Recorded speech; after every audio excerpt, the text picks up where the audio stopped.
Welcome to 3D View, one conversation, three different perspectives. I'm Lamondre Pugh. I am David Perez. And I'm Richard Strice. Thank you for joining us. Welcome to another episode of 3D View.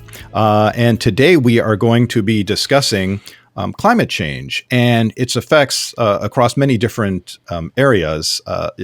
And it's important that, you know, as we've gotten into this day and age, we've seen the adverse effects.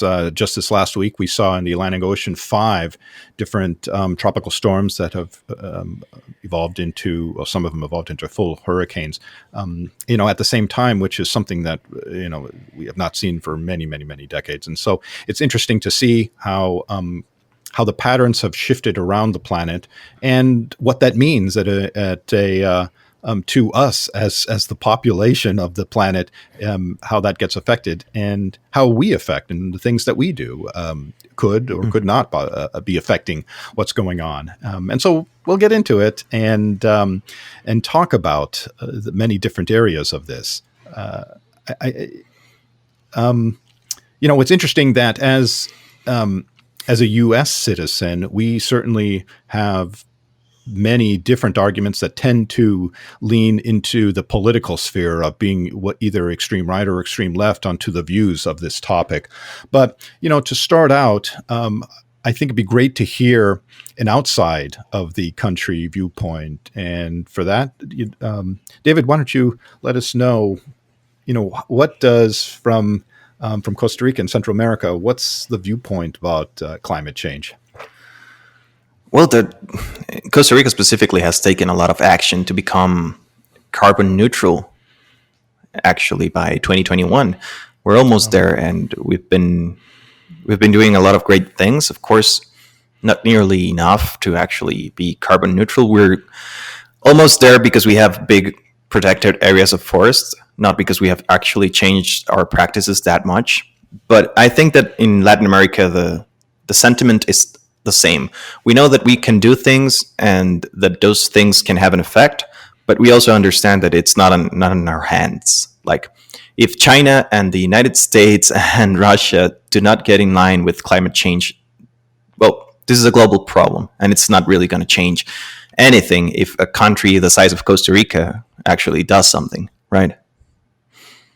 Well, that's an interesting standpoint. And do you feel that, I mean, as a country, is that sort of the attitude? You're going to do what you can, not no, realizing that the scale isn't, or is there sort of a larger conglomerate through the Central and Latin Costa Rica? America? Costa Rica has always tried to lead by example in everything that we do. We abolished our army in 1948, and since then we've been trying to promote peace and international relations as a way to solve problems instead of armies. And that's the same thing with climate change and everything around human rights. We're trying to do the best we can to show the world that it can be done, basically. And we've been doing a good job, as I said, but it's also known by every single one of us that it's not going to be enough to save the world, right? Even if we are running on clean energy, because everything that we have connected here comes from clean sources of energy, but that's not nearly enough. Costa Rica is smaller than many states in the U.S. Yeah. But like you said, by example, that is a great model and is something that should be looked at by other countries as a model to move towards. So, that definitely is shows leadership by staying the course and doing what's right and allowing others to see that. Lamondre, what do you think? Yeah, I think what David said is so important is that even though if only Costa Rica did that, it wouldn't make a dent. But the example that Costa Rica presents to the rest of the world certainly does. Without Russia, without China, and certainly without the U.S., there won't be a dent put into the issues that we have. And it's amazing that it would be such a tiny country that would help lead the way. And it's appalling to me, as you said, that there are so many political issues surrounding climate change. because for those who deny climate change, for those who say that it's not real, that it's not happening, I don't know if they have someplace else to go when things go wrong here. Do they have another planet that's out there that they're just going to get on a ship and fly to and just forget about the rest of the Earth that's here? So it's amazing to me that it will become a political battle, and not about how do you stop global warming or how do you stop climate change, but the battle is, does it even exist at all? That is the issue that really scares me. That's the issue that really troubles me, because it's obvious. There are 5 storms last week in the Atlantic. We have moved through the naming system to now we're in the Greek alphabet. Right. Yeah. And it's only September. And it's only September. And so, and here's the thing, we're at beta. We're at beta. Yeah, we're already at beta. That's right. So this, how can you deny that climate change is real when the west coast of the United States and parts of Australia and other parts of the world are literally on fire? Yeah. Yeah. How do we deny this? Right. And so, and the polar caps, melting and so the forth. polar caps are melting. So what this says to me is that as a species, we really have our priorities askewed. We really have our views messed up. Because the argument is not necessarily about does it exist, or it shouldn't be about does it exist. The argument should be about how do we change this? David, jump in. Yeah. I think that it is all about how we see things as a society. And I really think that companies, or the ones that have those multinational companies that are the ones that are creating the most pollution, they are thinking of immediate growth, of immediate benefit, economic benefit. And they're not thinking in the future, like what's going to happen 15, 20 years from now when everything I'm doing now messes up my potential customers, right? My potential consumers.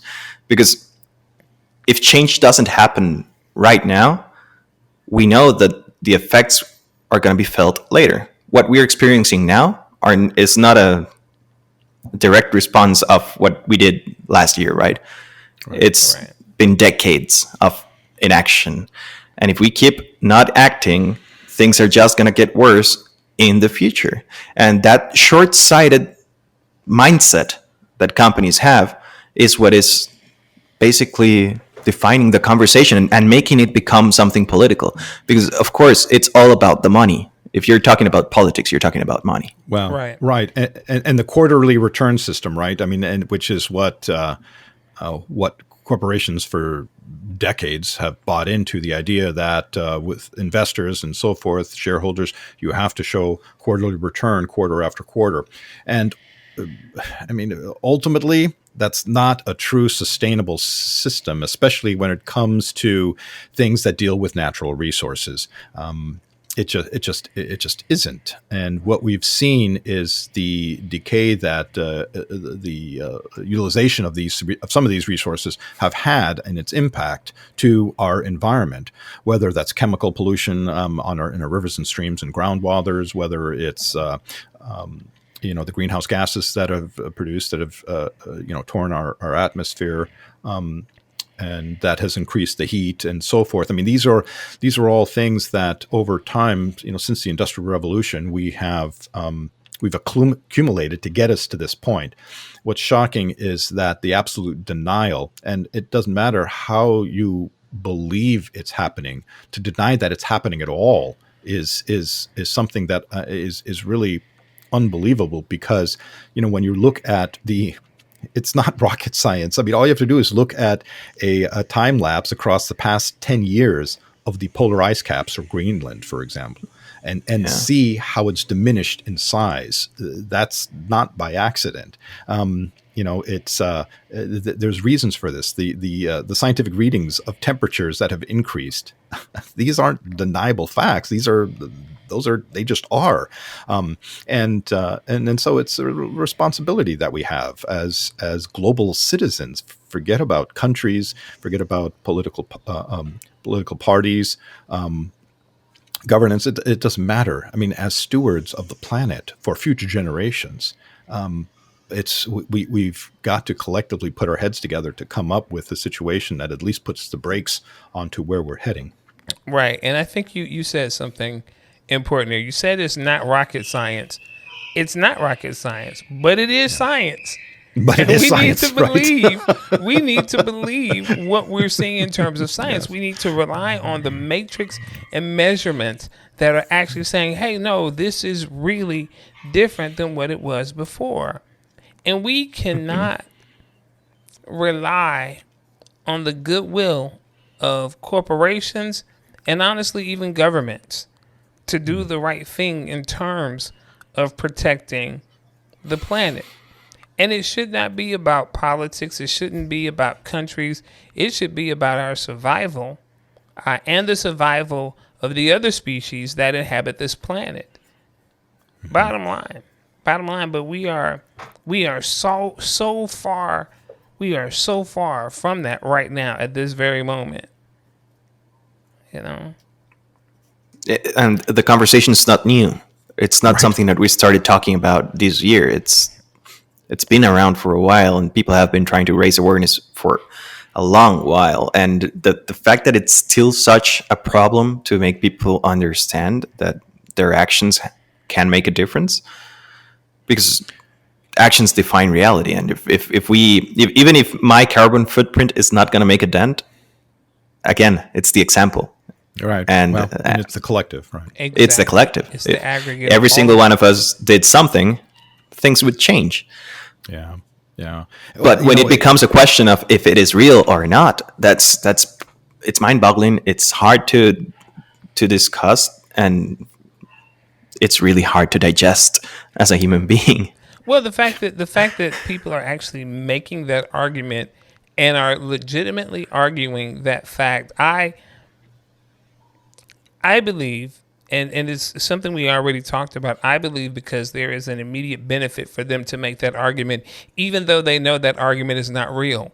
And their goal is to get enough of the population to believe their argument, even though they know it's a lie. But because they're trusted, because they have some influence with the populace or with that population, they'll spew these things knowing that it's wrong, knowing that their argument is a bogus argument from the beginning, but they'll still put that out there because of the gains that they'll get from it. And that's that. Again, it's like, where are you guys going to go? Where are your kids going to go? Where are your grandchildren going to live once you really wreck shop here? But that opens the other part of the conversation, right? Because the people that are doing this, that are taking those actions, are usually the ones that are benefiting economically from this. And we know that climate change affects disproportionately the underserved populations, the ones that really don't have anywhere else to go. Absolutely. Because if California is burning, I bet that most of the millionaires are already gone to their summer houses or whatever they call it. Other homes, yeah. Well, think about where are the people that live on the street are gonna go? Right. Look at what happened in Hurricane Katrina. When Hurricane Katrina hit New Orleans in the United States, the levee broke. And when the levees broke, the people that were disproportionately affected were poor black people. People who could not evacuate as quickly. People who could not escape. People wonder, well, why didn't they just leave? They had nowhere to go, and they didn't have a way to leave. They couldn't. Yeah. And these are the people whose body you saw floating down the street. These are the people who eventually became almost refugees within their own country because they had to be Yeah. disbanded throughout the nation. And the truth is, disproportionately, these were poor minorities. When we look at what's happening with even with the even with the pandemic that's happening now, when you look at what has happened with that, the people who are disproportionately affected are poor minorities typically. And when you look around the world at some of the things that have happened, when you look around, like nursing homes being abandoned, these were people who could not leave. These were people who relied on these individuals for their care, and they were abandoned. And it's the same thing that happens with environmental justice, and that's the term that's used for it. It's environmental justice. You know, you look at the neighborhoods where the nuclear plants are close to. You look at the neighborhoods where the hog farms, the industrial hog farms are. All of these things have significant environmental impacts, and typically those areas are in poor communities. Mm-hmm. You know, it's interesting to think about how, you know, you mentioned Katrina and the groups that were affected by that. These flood plains or basins or areas that are by high risk construction, whether they're bridges or power plants, nuclear power plants or what have you. The areas that are immediately around them always tend to be developed primarily targeted toward entry level or lower income housing.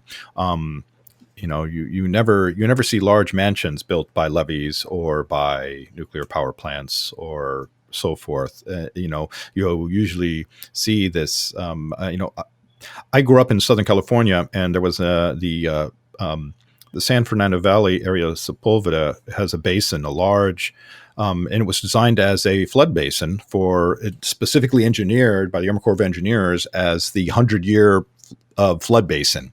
And it was a lower area, depression area in the San Fernando Valley that was specifically designed to take the runoff and floodwaters during a large flooding event. And what ultimately happened is 30 years into that, no rain, rain was very little. Suddenly developers started buying up this land cheap and started putting in housing. And, now it's a huge metropolis. There's thousands and thousands of families that live in there, but it was, entry level housing, single story ranch style, cookie cutter homes, all honeycombed, all small lots, houses all right next to each other. Right.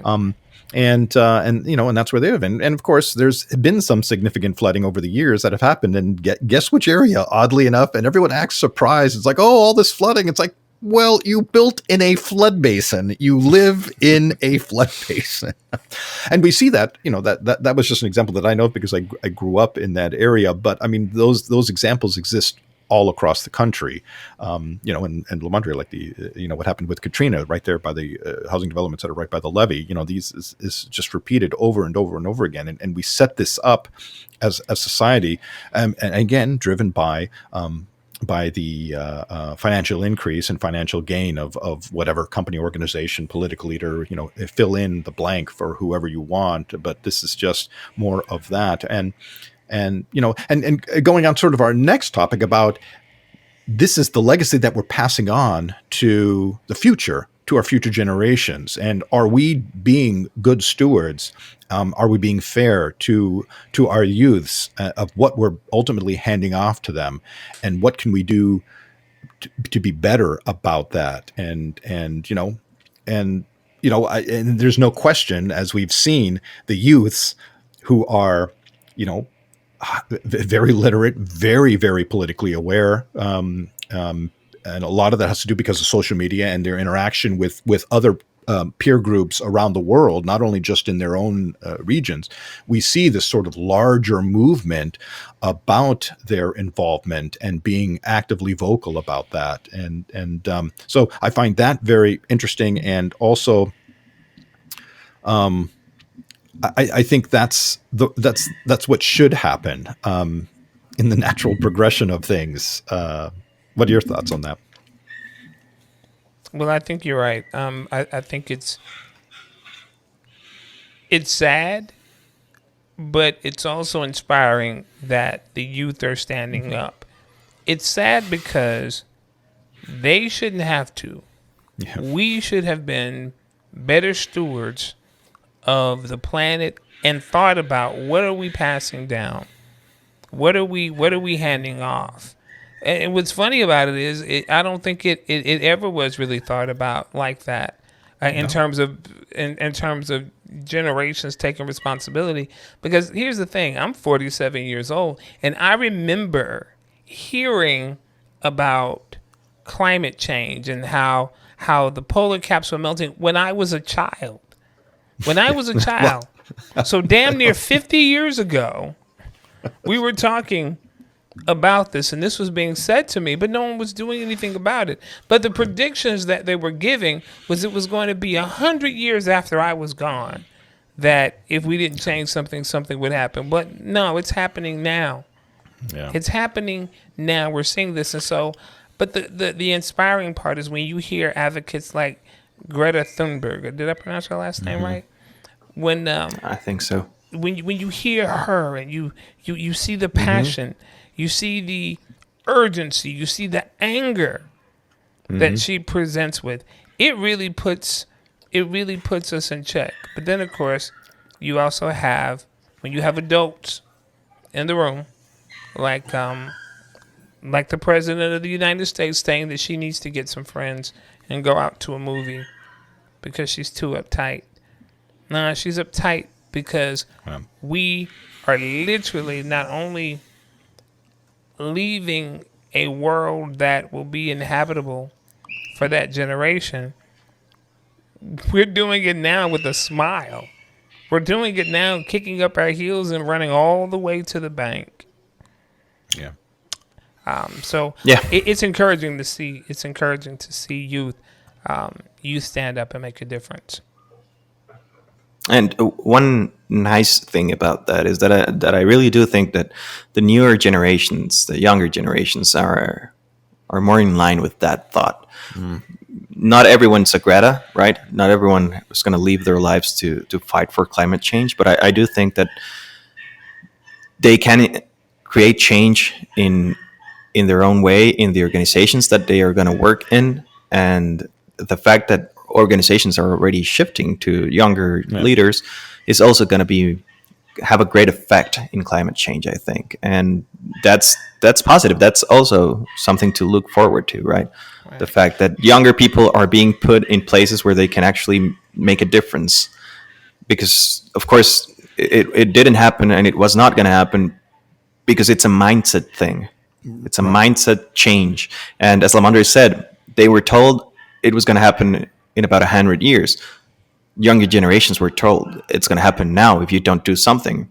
And that information, you're not going to change just because you know the facts. Yeah. That's not how human beings work. Right. No, it's so true. Yeah. You know, well, I mean, when I was a young lad in the mid 70s, early 70s, they were talking about this. So this is not new information by any stretch of the imagination. You know, I definitely remember being in school and getting handouts and, you know, talking about recycling and all that and how that's important and how we need to save the ozone and save the environment. I mean, these are not new. These are literally arguments and things that I've heard all my entire life. And it's shocking that my generation, basically, and the generation ahead of me really chose to ignore it. We've heard it and chose to ignore it and do very little, do frightfully little. Because it was going to be somebody else's problem. I'll profit now. Let somebody else worry about picking up the pieces. And that's really in a nutshell. And that can be carved out partisan wise, however you want. But at the bottom line, that's ultimately what we have done. And that is what is shocking. I think one of the good things that we have left as our legacy is how not to do, how this can all go wrong, and what as a shining example, as a huge, big, shining, steamy example of how not to do this. And I think that is something that is going to stick, just like the Great Generation had the Depression that never ever left them. I think the younger generations are going to look at this time and not forget it, and only look forward as to what needs to be done. And so that is, and maybe a backward way of looking at it, but I think that's at least a way of looking at what we are doing and how that can be spun into something positive for generations to come. Yeah. Yeah, it's a positive way to look at it, and it's the only way to look at it right now, because there's no way to go back in time and fix the things that were done. We made the choices. Yeah, we made the choices, so we have to live with them. So now what can we learn from what happened? Yeah. How can we change it? How can we make it better? Right. Yeah. And actually, that was going to be the next thing that I was going to ask is, how do we make it better? How do we turn that corner? How do we make that transition from hey, we're just going to keep riding until the wheels come off? Which, well, the wheels are coming off. I think a very simple solution, which is painful to some, is letting go. I think the older generation needs to let go. People who have been on boards or have been executives of corporations for 30 plus years, they need to let go and let the young, brighter minds that are much more progressive in thinking about being conscious of these things. Their level of thinking is beyond just sort of the quarter profit, which is the staunch, embedded thought process that exists at many of these older, lifelong corporate executives.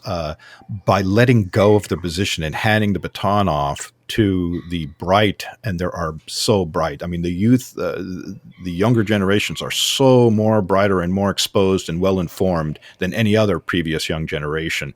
I think many of them are armed to be able to, with the tools that will allow them to be better stewards than we were. And so, the hardest thing is to let go. Let the younger generation now take the mantle and move forward in some of these issues. And that goes, politics, governmental positions, all across the board. We've got to start allowing the transitions. It's shocking when you look at our government officials and in this country, and then at executive board, you see the average age is 70 plus 80 years old. It's time to let go, because we can't hold on to the baggage of the old thought processes forever.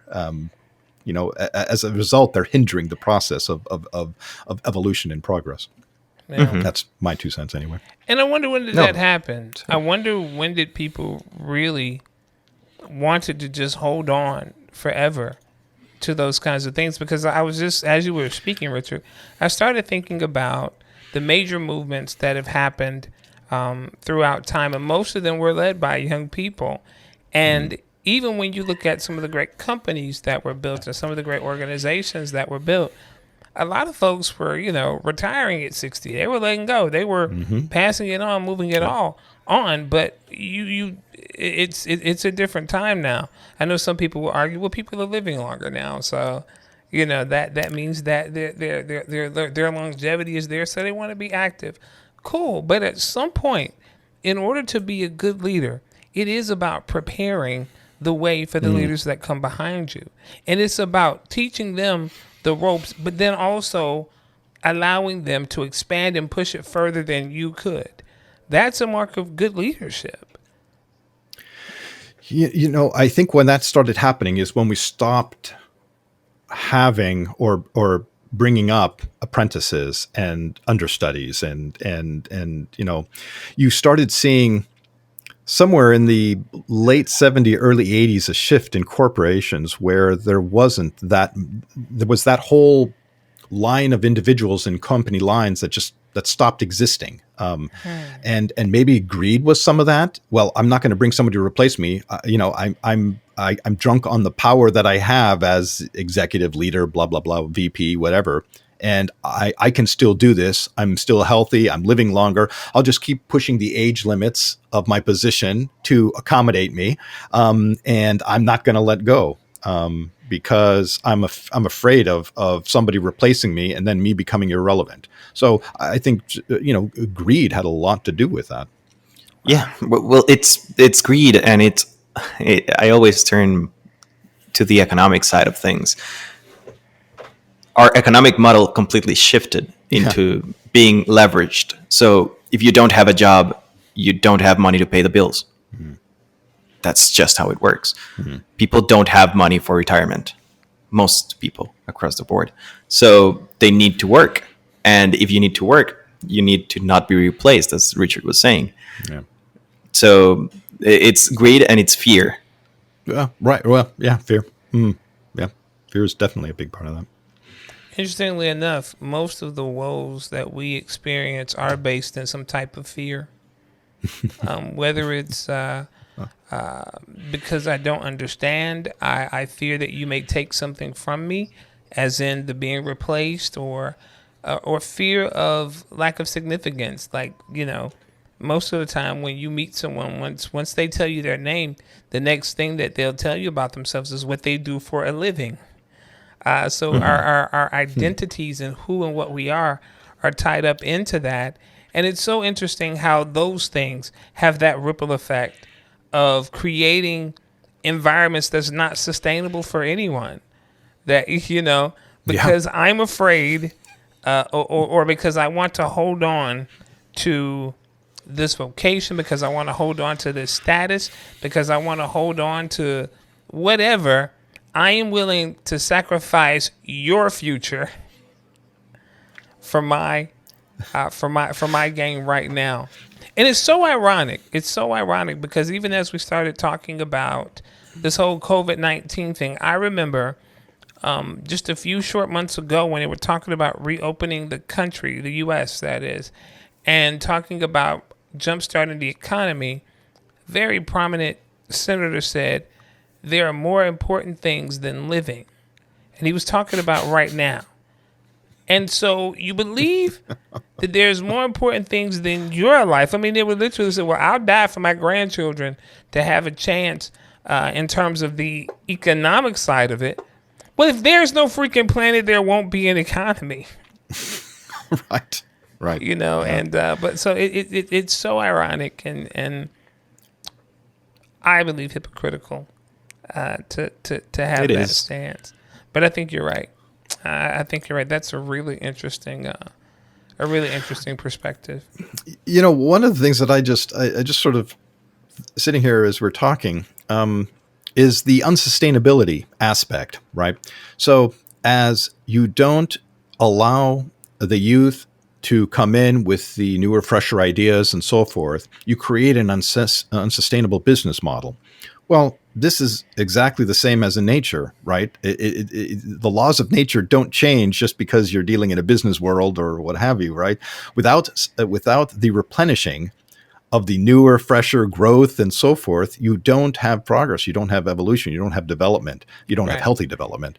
And so I think, I don't think it's by accident that we have the both failing at the same time, or diminishing in their level of effectiveness, and we see the unsustainability, the ultimate unsustainability of that, both our climate and us as stewards, as well as our corporate business models that are not as sustainable as they could have been. No, they've been scrambling for a while, trying to find solutions, and governments have been scrambling trying to find solutions, and people have been scrambling trying to find solutions. It's everyone's on the same boat, and well, it's not the same boat. Everyone's on the same sea, but on different boats. On very different. Some more leaky, some more stable. Right. Exactly. Yeah. And when what's happened as a result of kind of where we are, when we do have moments of youth coming in, it's incredibly disruptive. All right. The one or two individuals stand out as being, heretical in their craziness of thought and all that. And that's not necessarily the case. All that does is demonstrate how far the divide is between the thought processes of the generations or whatever it is. And because we've let too much time go by of not allowing this continuous flow of new ideas come in, that has polarized the thinking. Mm-hmm. Yeah. I want to I don't want to leave the impression that we're bashing corporations, because we're not. We're simply pointing that, hey, these are the major polluters. It's usually about industry. But there are corporations and organizations that are doing a bang-up job in really trying to change this. Oh, absolutely. There are organizations that are really promoting young people and really showing that, are really trying to be an example as to what it looks like to be an organization that is progressive and that is about saving the planet and the environment and really making a difference. And I encourage you to support those organizations. I encourage you to look at the 17 sustainability goals from the UN and look at how they're written and how they're crafted and what's being done in various countries around the globe to make this difference, because there are a lot of people working to make this. The only thing is we got to work harder, and we have to work more unified in order to bring this to fruition, because the truth is, as David said, Costa Rica is a small country. They can't do it alone. They need to do it, but they can't do it alone. The U.S. needs to do it. China needs to do it. Paris needs to do it. So all of the areas that we can think of, it needs to be done in your county, in your state, in your town, in your home. It's the aggregate of all of us coming together to make that difference. And here's the thing. We always want to leave on a positive note. We can change this. We can patch this dam. We can fix this breach. We certainly can, but it's going to take swift and decisive action for us to do so. We have to make the decision that it's time to make a change. Politics, political affiliation, all of those things pushed aside, we have got to save ourselves. Yep, that's the bottom line. We're all in it together. There's no saving half the world. It just doesn't work. It's sort of an all or nothing, and I firmly believe that we, as a global consciousness, will rise to the occasion. We've done it before in different periods of our human existence on this planet, and we're resilient, and we have ingenuity.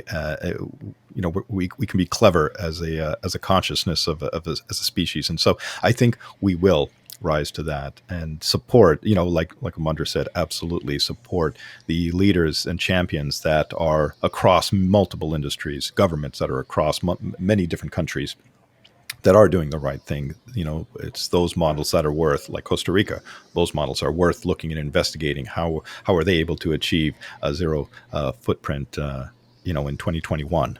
And that's been a process that's been going on for 10 years, 10, 15 years. Yeah. Something like that, if I remember. So it can be done, and the models are out there. We just need to open our eyes, look, hear, listen, and act. Yeah, take action. Yeah.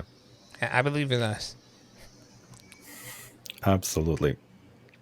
All right. Well, that's the time we have for today. We thank you again, always, for your comments and your participation and your time. Thank you. Thanks for joining us this week on 3D View. Make sure to visit our website, ruglobal.com/3dview. That's ruhglobal.com/3dvu, where you can subscribe to the show wherever you listen to podcasts, or join our YouTube channel so you will never miss a show. While you're at it, if you find value in the show, we appreciate it if you would leave a like or comment, or simply tell a friend about the show. That would really help us a lot too. If you would like to join our conversations, you can join our Facebook community, 3D View, 3 Perspectives, 1 Conversation.